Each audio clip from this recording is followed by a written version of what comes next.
As the old mantra goes, droughts always end in a flood.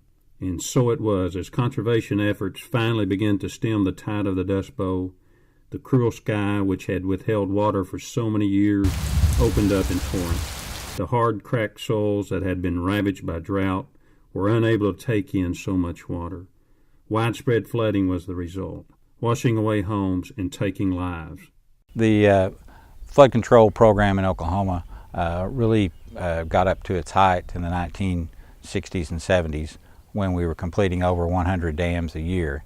In fact, 50 years ago in 1966, we completed over 150 dams in a single year, which will be about one dam every other day. I think being involved with the watershed program provides me personally with a lot of satisfaction, knowing that the amount of damage that's prevented from these major rain events. When you think back in history and you look back at the suffering that my family and other Oklahomans have experienced, just the frustration with the loss of private property, with losing your home, with losing the ability to travel back and forth to town, or the commerce that's lost, all of those things that mount up and provide stress in people's lives and suffering, to know that we help to prevent that provides a lot of satisfaction to myself and to all conservation district directors and employees. While the primary benefit of most of these dams is flood control,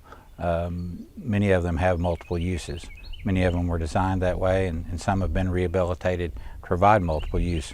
So you have recreation and wildlife benefits, fishing, boating, swimming, and then 42 of the structures also provide water supply sources for towns all across Oklahoma. I think one of the greatest benefits is that Oklahomans can rest assured that there are people out there that are taking care of these dams, that take a personal responsibility for making sure that they're functioning correctly, so that they can sleep at night safely, knowing that these structures are going to work correctly, that someone is doing what it takes to keep them in shape and protecting them.